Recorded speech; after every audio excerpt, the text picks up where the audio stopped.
Dina Bass-Williams is over it. I'm just ready for this election to be over. She's not alone. 61% of Americans say the presidential election hurts their mental health. Licensed psychologist Dr. Tiffany Monford says every once in a while, people have to disconnect from politics. If they don't turn out the way we want them to, how am I going to manage it?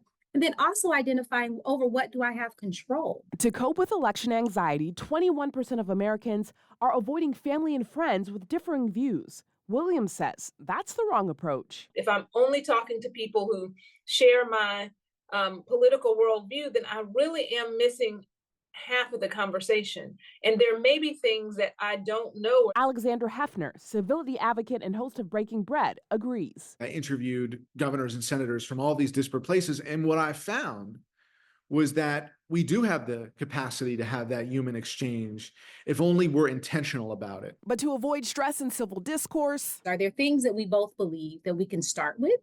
And those may be the places that we start. We also want to make sure that the goal is not to be threatening of the other person. The goal is also to say, making sure, am I actually listening to what this other person is telling me?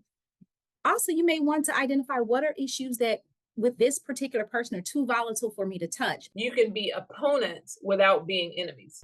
Some would say the silver lining is that 42% of Americans feel they can comfortably share their political opinions about the election with friends.